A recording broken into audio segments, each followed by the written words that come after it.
बात करेंगे जब समाजवादी आंदोलन के 90 वर्ष हो रहे हैं तो मुख्य चुनौती क्या है। पूरा देश ये मानता है कि इस समय सबसे बड़ी चुनौती सांप्रदायिकता की चुनौती है। सांप्रदायिकता इस स्थिति तक पहुंच गई है कि उसने घर घर के अंदर जो है अपना दखल जमा लिया है। आपके परिवार के व्हाट्सएप ग्रुप हों, आपके मोहल्ले के व्हाट्सएप ग्रुप हों, आपके मित्रों के व्हाट्सएप ग्रुप हों, उसके अंदर भी आपको तमाम सारे जो एक रेटोरिक्स हैं, जो कि व्हाट्सएप यूनिवर्सिटी के द्वारा प्रचारित प्रसारित किए जाते हैं, जो कि सरकार के प्रोपेगेंडा रहता है, भाजपा का संघ परिवार का प्रोपेगेंडा रहता है, वो आपको देखने को मिल जाएगा। उससे सबसे बड़ा जो जहर घुला है, हर घर के अंदर, हर मोहल्ले के अंदर, हर मित्र मंडली के अंदर एक जहर घोलने का काम 2014 के पास में बहुत सुनियोजित तौर पर किया गया है। बात इतनी बढ़ गई कि पहली बार देश के अंदर नफरत के खिलाफ में और घृणा के खिलाफ में, हिंसा के खिलाफ में जो सिविल सोसाइटी के लोग हैं, राजनीतिक दलों के लोग हैं, सेकुलरिज्म में विश्वास रखने वाले लोग हैं, संविधान में विश्वास रखने वाले लोग हैं, उनको सड़कों पर आना पड़ा, उन्हें यात्राएं करनी पड़ी।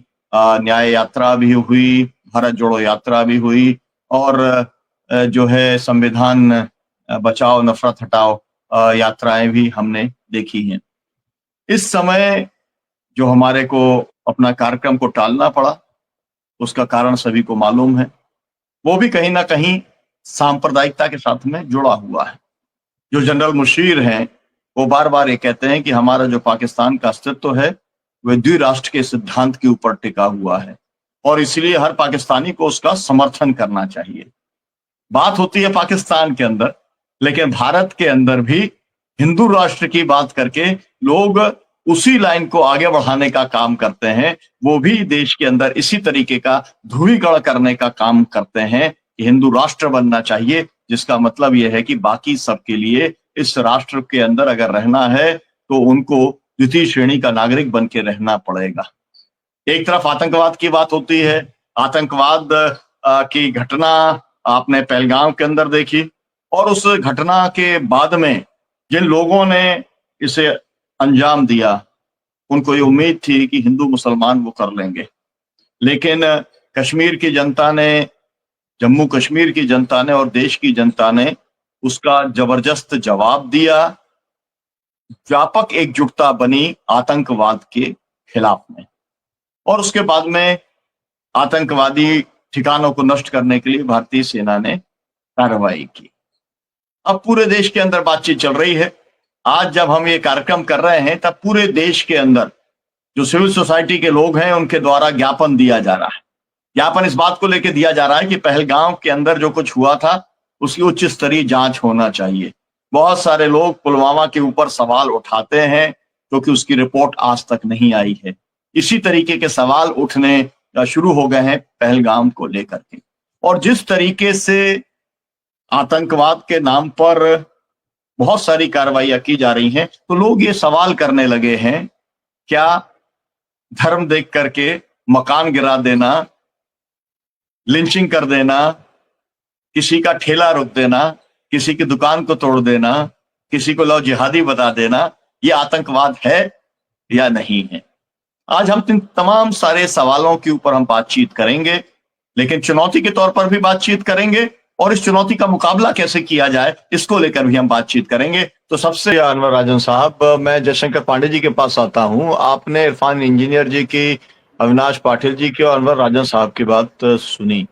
बहुत प्रोग्रेसिव सोसाइटी है, बहुत प्रोग्रेसिव मूवमेंट्स है महाराष्ट्र के अंदर, लेकिन आप देख रहे हैं कि सबसे ज्यादा कट्टरता मतलब संघ की सबसे बड़ी ताकत पूना से लेके नागपुर तक और जिस तरीके की सरकारें वहां काम कर रही हैं वो वहां पर दिखलाई पड़ती है। आपके यहाँ पर उत्तर प्रदेश के अंदर भी जो है योगी बाबा जो है इस समय राज कर रहे हैं। उन्हें बुलडोजर बाबा के नाम पे जाना जाता है और उनका बुलडोजर जो है वो चिन्हित करके लोगों के ऊपर चलता है, ये वाली बात भी एकदम साफ है। मेरा सवाल आपसे ये है कि आप अयोध्या से आते हैं, राम मंदिर का एक निर्माण को लेकर के बहुत बड़ा एक व्यापक जन अभियान चलाया एक तरीके से मंडल के मुकाबले में जो है मतलब कमंडल जो है वो लेके आया गया, और 2 से वो यहां तक पहुंच गए कि आज सरकार में बने हुए हैं 2014 से लेके अब तक। लेकिन वो जो पूरा प्रयोग था उसको अयोध्या ने नकार दिया, मंदिर बनने के बाद नकार दिया। जिस मंदिर बनने के बाद में ये माना जा रहा था कि पूरे देश में हवा चलेगी, 400 पार हो जाएगा, तो आपने अयोध्या के अंदर जो है उसको हरा दिया। मैं सांप्रदायिकता के संदर्भ में मैं आपसे जानना चाहता हूं कि कौन सा ऐसा फॉर्मूला वहां पर चला गया, वहां के लोगों की कौन सी इस तरीके की सोच थी कि उन्होंने इतना एक जो बड़ा एक किस्म का ऑरा था जिस राम मंदिर का, वो ऑरा पूरे देश के अंदर कहीं भी कुछ काम किया हो ना किया हो, लेकिन अयोध्या में उसका काम नहीं किया उसने।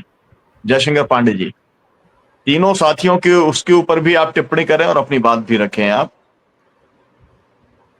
बैठो यार, आपसे गुजारिश करना चाहता हूं कि जो आपने ये संदर्भ रखे कि अयोध्या में भारतीय जनता पार्टी राम मंदिर बनने के बाद क्यों चुनाव हारी, मैं आपसे कहना चाहता हूं ये डॉक्टर राम मनोहर लोहिया, आचार्य नरेंद्र देव और अशफाक उल्ला खां के शहादत की धरती है। यहाँ पर समाजवादी विचारधारा के लोगों ने, आदरणीय मुलायम सिंह यादव जी ने, अखिलेश यादव जी ने, समाजवादी पार्टी ने, इंडिया गठबंधन के द्वारा एक जनमानस बनाने का प्रयास किया। और मैं आपको बताना चाहता हूं कि जिस तरीके से भारतीय जनता पार्टी ने राम मंदिर के निर्माण को से चुनाव जीतने की नीयत बनाई थी, उस पर देश की जनता ने पानी फेर दिया। और जो आप कह रहे हैं, हमारे अयोध्या से जब इन्होंने नारा दिया, हमारे अयोध्या भाजपा के सांसद,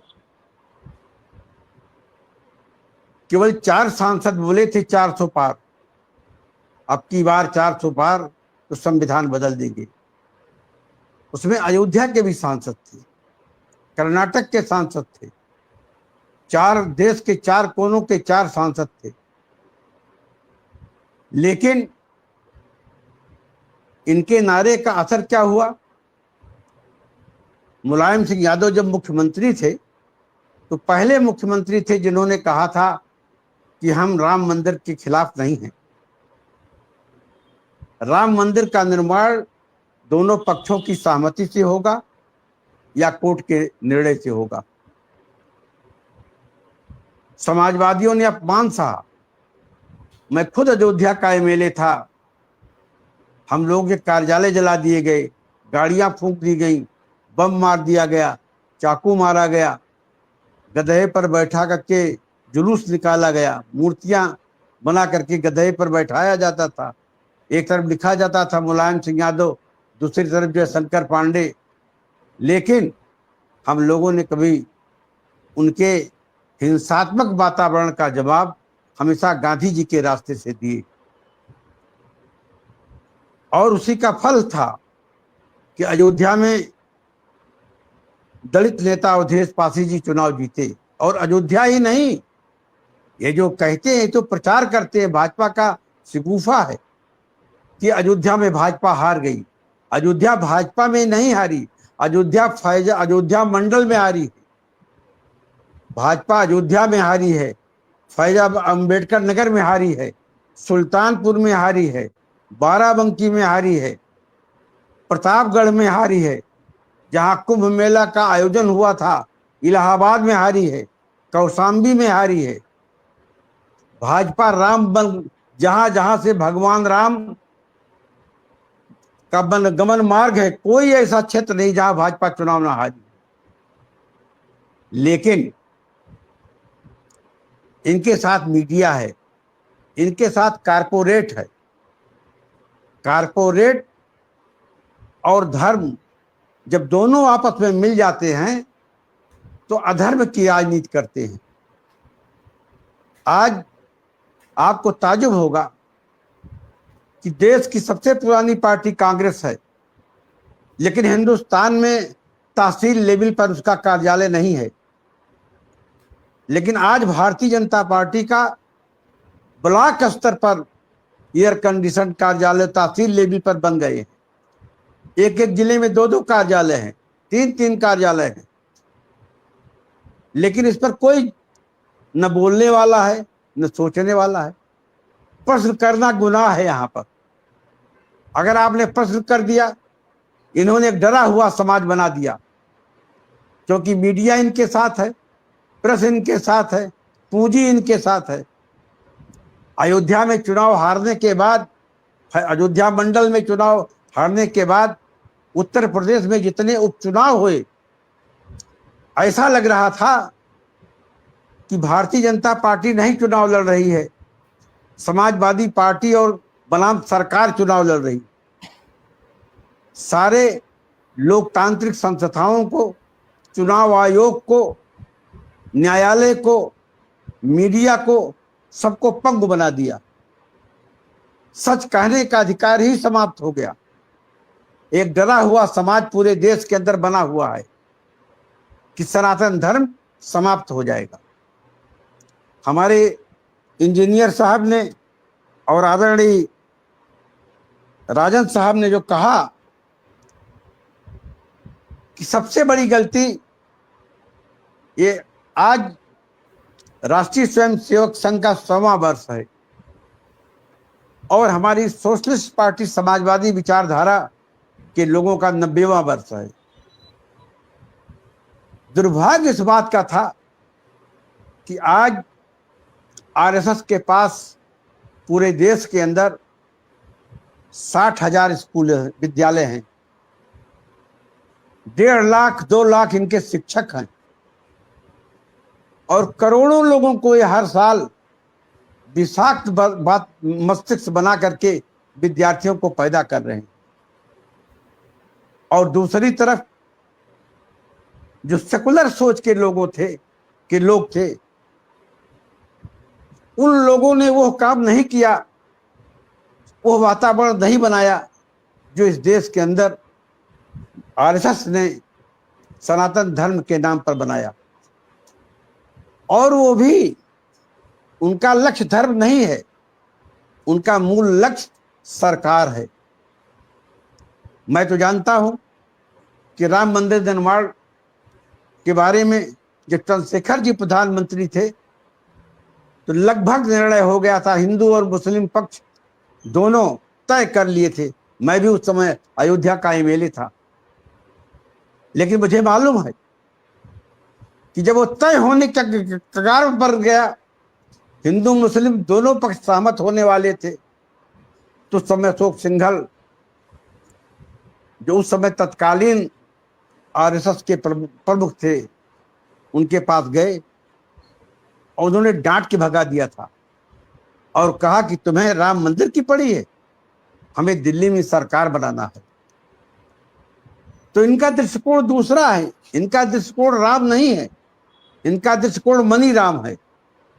ये सत्ता से पैसा बनाना चाहते थे और पैसा से सत्ता बना रहे। 2014 के बाद इस देश की लोकतांत्रिक व्यवस्था बदल दी गई है। आज सारे सरकारी कर्मचारियों को इन लोगों ने आरएसएस और भाजपा का कार्यकर्ता बना दिया। बड़े बड़े आईएएस आईपीएस ऑफिसर चल रहे हैं। अभी हाल में आप ले लीजिए, अभी आपने बयान दिया कि पहलगाम की घटना घटी, पूरे देश के अंदर सर्जिकल स्ट्राइक हुआ, मोदी जी विरोधी दल की सत्ता द्वारा बुलाई गए कैबिनेट की बैठक में नहीं आए, विरोधी दल की मीटिंग में नहीं आए। ऐसा लगता था पाकिस्तान खत्म कर दिया जाएगा, लेकिन वो मीटिंग में पटना चले गए। उनको बिहार के चुनाव की चिंता थी। जैसे 2019 के चुनाव में पुलवामा करके जीत लिया गया, आज तक पुलवामा की रिपोर्ट देश